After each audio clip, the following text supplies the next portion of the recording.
Bismillahirrahmanirrahim. Assalamualaikum warahmatullahi wabarakatuh.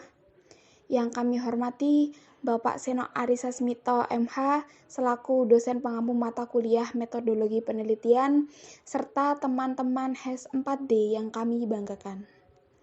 Pertama dan utama, marilah kita panjatkan puji syukur atas kehadirat Allah Subhanahu wa Ta'ala yang telah melimpahkan rahmat, barokah, dan hidayahnya kepada kita semua. Semoga senantiasa kita selalu dalam rempahan rahmatnya. Amin. Salawat serta salam tak lupa senantiasa kita haturkan kepada junjungan kita Nabi besar Muhammad Sallallahu Alaihi Wasallam yang kita tunggu syafaatnya di yaumul akhir kelak. Baik teman-teman semua, perkenalkan kami dari kelompok terakhir yaitu kelompok 13 yang beranggotakan 1. Saya sendiri Ilham Amelia NIM 202111117 dan yang kedua teman saya Mutiah Nurjanah dengan NIM 202111144. Nah, di sini kami akan sedikit menyampaikan dan memaparkan materi presentasi dari kelompok kami yang berjudul Teknik Menulis Artikel Laporan Penelitian. Baik, kita menuju materi yang pertama, yaitu pengertian teknik menulis artikel ilmiah. Teknik adalah penerapan ilmu dan teknologi untuk menyelesaikan permasalahan manusia. Dengan memiliki teknik, manusia dapat memecahkan masalah yang dihadapinya. Teknik itu sendiri tidak bisa didapatkan secara instan, tetapi harus melalui proses belajar. Jadi, jika kita ingin memiliki teknik yang bagus, kita harus belajar dulu terlebih dahulu sebelum kita mendapatkan teknik tersebut. Selanjutnya, menulis. Menulis adalah sesuatu yang vital bagi kehidupan manusia. Jika manusia tidak bisa menulis, maka komunikasi hanya bisa berlangsung melalui pendengaran atau auditorial saja. Hal ini bisa menghambat komunikasi manusia.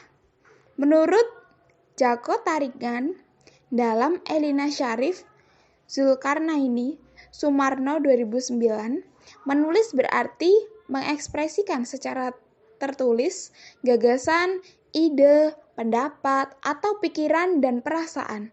Jadi, dengan menulis kita bisa menuangkan ide atau gagasan dalam sebuah tulisan. Selanjutnya yaitu artikel. Sebagai orang awam, kita menganggap artikel adalah suatu bacaan yang ringan dan menarik. Tetapi sebenarnya dalam artikel adalah karangan pendek berkisar antara 300 sampai 1000 kata yang membahas tema tertentu yang ditunjukkan untuk menyampaikan pikiran terhadap sebuah realitas, baik berupa fakta ataupun konsep tertentu, seperti itu. Selanjutnya adalah pengertian artikel ilmiah. Artikel ilmiah adalah artikel berdasarkan metode ilmiah yang uraiannya bersifat sistematis, empiris, bisa dibuktikan kebenarannya, objektif, dan rasional dengan menggunakan metode penelitian yang telah ditetapkan sebelumnya. Secara sederhana, artikel ilmiah adalah tulisan yang memiliki bahasa yang baku, tetapi mampu menarik minat pembaca. Menurut Mukris 2018, teknik artikel ilmiah adalah tulisan berdasarkan hasil penelitian atau pengamatan yang terstruktur atau sistematis berdasarkan metode ilmiah, yang memenuhi kaidah dan etika ilmiah untuk mendapatkan jawaban secara ilmiah terhadap sesuatu permasalahan yang ada. Artikel ilmiah dapat dibedakan menjadi 2 jenis, yaitu artikel ilmiah hasil penelitian dan artikel ilmiah non-penelitian. Artikel ilmiah hasil penelitian merupakan artikel yang terikat ruang dan waktu, kemudian ditulis berdasarkan hasil penelitian yang telah dilakukan sebelumnya. Kemudian artikel ilmiah non-penelitian merupakan artikel yang mengacu pada semua jenis artikel yang bukan laporan penelitian. Artikel ilmiah non-penelitian menelaah konsep, teori, prinsip, model, atau produk. Baik, materi yang kedua adalah ruang lingkup artikel ilmiah. Baik, dalam materi kedua, ruang lingkup artikel ilmiah ini terbagi menjadi dua. Yang pertama, gaya penulisan artikel ilmiah dan komponen artikel jurnal ilmiah. Langsung saja, yang pertama, gaya penulisan artikel ilmiah. Artikel ilmiah memimpin pada gaya penulisan keilmuan. Bahasa yang digunakan untuk penulisan artikel ilmiah memiliki aturan tersendiri. Menurut Wahyu Wibowo, dalam menulis artikel ilmiah, penulis harus menguasai secara aktif kaidah penyusunan kalimat yang ada dalam kaitannya merujuk kepada beberapa hal. A. Kelengkapan unsur kalimat, terdiri dari subjek, predikat, dan objek. B. Paralelisme atau kalimat itu harus selaras. C. Menghindari ambiguitas karena akan membingungkan pembaca. D. Menghindari bahasa kiasan. E. Menghindari kalimat yang terlalu kompleks agar kalimat bermakna lugas. F. Menghindari kalimat penunjuk diri. G. Menyusun paragraf yang memiliki kepaduan atau kohesi juga harus memiliki kepaduan atau koheren, yaitu aliran kalimat satu dan lainnya berjalan lancar. Kegunaan kata ganti, kata sambung, dan frase penghubung. H. Dalam penulisan artikel ilmiah, masalah ejaan harus benar-benar diperhatikan. Baik, ruang lingkup artikel ilmiah yang kedua adalah komponen artikel jurnal ilmiah. Nah, komponen artikel jurnal ilmiah ini terbagi menjadi 4, yaitu meliputi judul, nama penulis, abstrak, dan kata kunci. Selanjutnya, body. Langsung saja. A. Judul. Melalui judul, pembaca dapat mengetahui secara cepat ruang lingkup kajian, objek formal, objek material, dan bahkan masalah yang diangkat dalam penulisan. Oleh karena itu, judul harus dibatasi dengan ruang lingkup objek penelitiannya. Judul tulisan harus menarik atau menggugah pembaca dan jangan terlalu panjang. Lalu yang B, nama penulis. Di dalam artikel ilmiah, untuk menghindari senioritas dan wibawa penulisnya, maka pencantuman nama penulis artikel ilmiah hendaknya tanpa disertai dengan gelar akademik. C. Abstrak dan kata kunci. Abstrak merupakan intisari isi artikel yang menginformasikan latar belakang, metode yang digunakan, dan hasil penelitian. Abstrak dalam artikel ilmiah harus disertai dengan kata kunci, yaitu istilah-istilah yang mewakili konsep-konsep dasar yang terkait dengan ranah permasalahan yang dibahas di dalam artikel ilmiah. Lalu, yang D adalah body atau isi. Nah, dalam body atau isi ini terdapat beberapa pembagian. Yang pertama, pendahuluan. Bagian ini menguraikan permasalahan sehubungan dengan penelitian dan sekaligus penyajian parameter yang digunakan. Yang kedua, materi inti. Bagian ini biasanya diberi judul sendiri dan isinya bervariasi, namun pada umumnya berisi tentang kupasan, analisis, argumentasi, komparasi, keputusan, pendirian, atau sikap penulis terhadap masalah yang dibicarakan. Lalu yang ketiga adalah metode. Metode adalah petunjuk praktis suatu penelitian dilakukan. Pemaparan metode hendaknya ditulis dalam bentuk uraian. Yang keempat, hasil penelitian.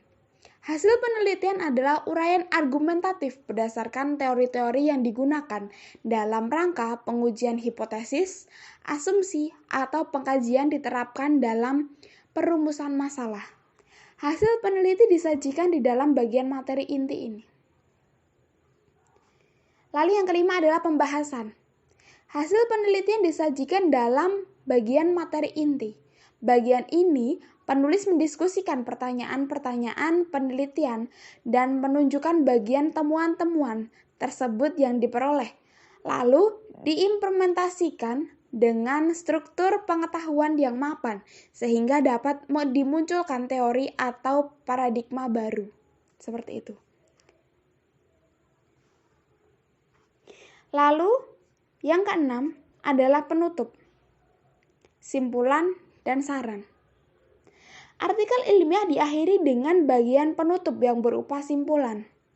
Ciri-ciri simpulan adalah abstraksi, implikasi, pertanyaan umum, deduksi, dan interpretasi. Simpulan harus berisi jawaban atas hipotesis berdasarkan fakta, dirumuskan secara singkat, dan dinyatakan dengan tegas tanpa membubuhi kata mungkin, kiranya, atau tampaknya.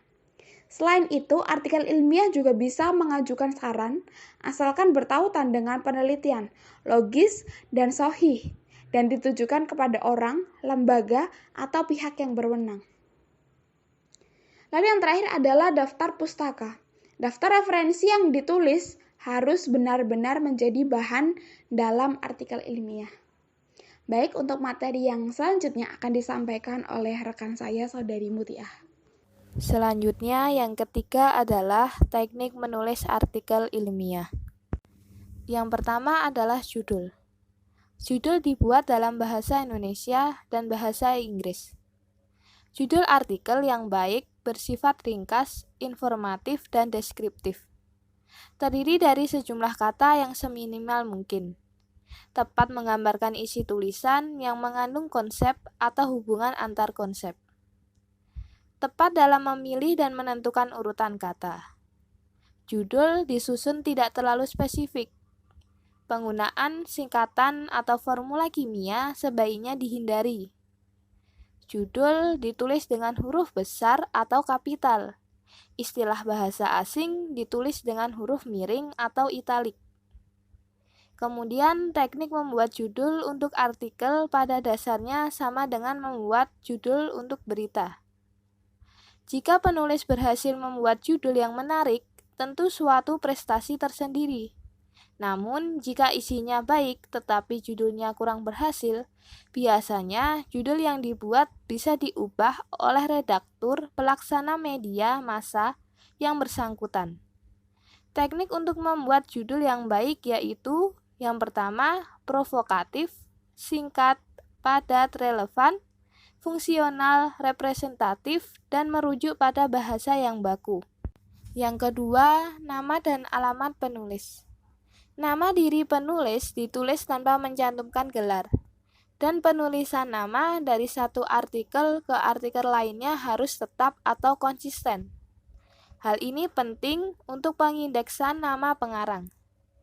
Keterangan tentang program yang ditempuh, alamat penulis, dan atau email yang dicantumkan harus jelas dan diletakkan pada catatan kaki atau footnote di halaman judul dengan ukuran huruf atau font yang lebih kecil dari ukuran huruf pada isi teks.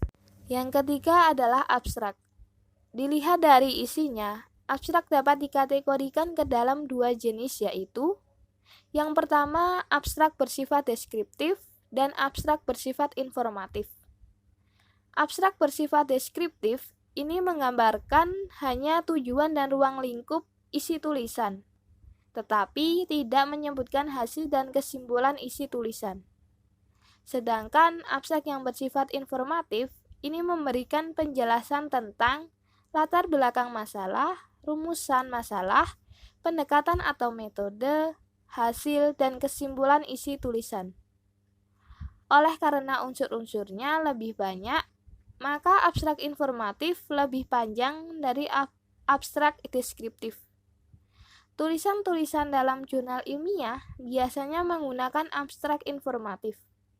Walaupun abstrak informatif terdiri atas satu paragraf dengan jumlah sekitar antara 100 sampai 200 kata.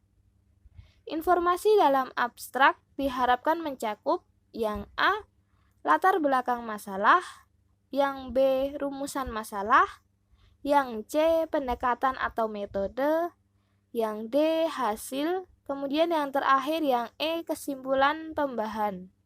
Yang masing-masing unsur itu disebutkan secara ringkas tetapi mudah dipahami. Kemudian yang keempat adalah kata kunci. Kata kunci adalah kata-kata yang mengandung konsep pokok yang dibahas dalam artikel. Menurut Santoso 2009, beliau mengatakan kata kunci dapat diambil dari tesaurus bidang ilmu masing-masing. Pilihlah kata kunci yang baik yang dapat mewakili topik yang dibahas dalam artikel tersebut. Kata kunci, walaupun sangat sederhana, penting dalam pengindeksan artikel serta dapat membantu keteraksesan suatu tulisan ke pembaca melalui pemindaian komputer di internet. Bila seseorang ingin mencari suatu artikel dengan membaca kata kunci, maka salah satu kata kunci yang Anda tuliskan dapat membuka artikel tersebut. Jumlah kata kunci bervariasi dari 3 sampai 6 kata, dan cara pengurutannya dari yang spesifik ke yang umum dan ditulis dalam satu baris. Kata kunci ditempatkan sesudah abstrak. Yang kelima adalah intro atau pendahuluan. Intro merupakan paragraf pertama dalam menulis artikel. Dalam menulis intro, yang terpenting adalah ditulis dengan kalimat semenarik mungkin, sehingga membangkitkan minat pembaca. Cara mudah untuk membuat intro adalah dengan memperhatikan 3 paragraf pertama, yaitu kalimat yang ringkas, jelas, resmi, sederhana, dan menarik. Kemudian yang A, intro atau pendahuluan yang baik. Intro yang baik menurut Pariyati harus memenuhi persyaratan, yaitu atraktif, introduktif, korelatif, dan kredibilitas. Yaitu yang atraktif, yaitu artinya bahwa intro yang ditulis dapat membangkitkan perhatian dan minat khalayak. Kemudian introduktif, artinya bahwa intro pada artikel yang kita tulis dapat mengantarkan pembaca pada pokok persoalan yang kita sampaikan. Dengan kata lain, intro harus memuat kalimat topik berupa pernyataan tentang isi pokok bahasan yang telah dibatasi ruang lingkupnya secara spesifik. Kemudian korelatif artinya bahwa kalimat dan paragraf pertama yang kita tulis dapat membuka jalan bagi kalimat berikutnya. Kemudian yang terakhir adalah kredibilitas. Kredibilitas artinya bahwa bobot kualitas penulis atau kredibilitas penulis tampak pada penulisan intro yang dibuatnya. Kemudian yang B, cara membuat atau menulis intro yang baik, yaitu yang pertama, langsung menyebutkan pokok persoalan. Kemudian yang kedua, mendeskripsikan latar belakang permasalahan yang terjadi. Yang ketiga, menghubungkan dengan kejadian yang sedang menjadi pusat perhatian masyarakat luas. Yang keempat, menghubungkan dengan satu peristiwa yang sedang diperingati. Yang kelima, menghubungkan dengan tempat penulis ketika melakukan aktivitasnya. Yang keenam, menghubungkan dengan suasana emosi yang pernah melingkupi khalayak. Yang ketujuh, menghubungkan dengan peristiwa sejarah yang pernah terjadi di masa lalu. Kemudian yang kedelapan, menghubungkan dengan kepentingan vital strategis khalayak. Yang kesembilan, memberikan pujian kepada khalayak atas prestasi yang pernah dicapainya. Yang kesepuluh, memulai dengan pernyataan yang dapat mengejutkan. Yang ke-11 dengan mengajukan pertanyaan provokatif atau rentetan pertanyaan. Yang ke-12 menyatakan kutipan. Yang ke-13 menceritakan pengalaman pribadi. Kemudian yang ke-14 mengisahkan kisah faktual. Yang ke-15 menyatakan teori atau prinsip-prinsip yang diakui kebenarannya. Yang terakhir yang ke-16 dengan anekdot atau humor. Selanjutnya yang keenam adalah metode. Alur pelaksanaan penelitian harus ditulis dengan rinci dan jelas, sehingga peneliti lain dapat melakukan penelitian yang sama. Spesifikasi bahan-bahan harus rinci agar orang lain mendapat informasi tentang cara memperoleh bahan tersebut. Jika metode yang digunakan telah diketahui sebelumnya, maka ajuan pustakanya harus dicantumkan. Jika penelitian terdiri dari beberapa eksperimen, maka metode untuk masing-masing eksperimen harus dijelaskan. Yang ketujuh adalah isi. Isi adalah uraian isi pesan yang kita sampaikan kepada pembaca. Isi materi artikel secara keseluruhan adalah menjelaskan ke sidang pembaca tentang latar belakang serta problematika tulisan yang kita sampaikan ke sidang pembaca. Teknik penulisan artikel jurnal ilmiah sendiri yaitu antara 10-20 halaman kuartos berspasi ganda. Ada 3 prinsip dasar atas komposisi yang perlu penulis perhatikan dalam menulis artikel, yaitu yang A, kesatuan atau unity, yang mencakup sifat, isi, dan tujuan. Artinya, masalah yang dikupas tidak keluar dari kesatuan yang dibahas. Kemudian yang B, persatuan, menunjukkan adanya pesan yang kita uraikan mengalir dari kalimat satu ke kalimat yang lain. Kemudian yang C, titik berat, yaitu memberikan tekanan pada bagian yang penting. Ini dimaksudkan agar bahasanya fokus sehingga pembaca dapat menemukan simpulan. Kemudian yang ke-8 adalah penutup. Penutup atau closing memiliki fungsi sebagai pengembang bahasan untuk menyatakan uraian serta kesan mendalam kepada pembaca, yaitu sebagai berikut. Yang pertama, menegaskan kembali topik atau pokok bahasan dalam kalimat yang berbeda secara ringkas dan tegas dengan tujuan meyakinkan pembaca. Kemudian yang kedua, mengakhiri dengan klimaks, langsung menegaskan kesimpulan yang cukup menyengat dan dapat dijadikan bahan renungan pembaca. Kemudian yang ketiga, persuasif, yaitu dengan mengajak khalayak untuk melakukan sesuatu tindakan tertentu yang dianggap penting, relevan, dan mendesak. Kemudian yang terakhir yang keempat, mengakhiri dengan kutipan. Yang terakhir yang ke-9 adalah daftar pustaka. Bahan rujukan atau referensi yang dimasukkan dalam daftar pustaka hanya yang benar-benar disebutkan dalam naskah artikel. Penulisan daftar rujukan secara lengkap dilakukan pada halaman baru. Agar penulisan daftar pustaka lengkap, maka daftar dibuat sebagai tahap penulisan paling akhir. Naskah dibaca dari awal sampai akhir, lalu ditulis dalam daftar semua referensi yang ada dalam naskah, dan daftar tersebut digunakan untuk menyusun daftar pustaka. Kemudian, gaya penulisan pada setiap jurnal tidak sama, disebut gaya selingkung, sehingga harus dipelajari dengan seksama bagaimana gaya atau style dari jurnal yang akan dikirimi naskah artikel, atau baca petunjuk bagi calon penulis. Konteks rujukan yang dicantumkan hanya yang benar-benar ada kaitannya dengan isi penelitian. Perlu diminimalkan pencantuman referensi dari skripsi, tesis, disertasi, abstrak, impres. Bahan rujukan berbahasa asing tulis dengan aslinya. Penggunaan at dalam bahasa rujukan hanya digunakan jika jumlah penulis terdiri dari lebih dari 6 orang. Sekian presentasi dari kelompok kami. Terima kasih teman-teman yang sudah menonton video ini dari awal sampai akhir. Dan semoga kita bisa saling menebarkan ilmu yang kita miliki dan mendapat manfaat untuk banyak orang. Sekali lagi kami mohon maaf apabila terdapat banyak kesalahan. Wassalamualaikum warahmatullahi wabarakatuh.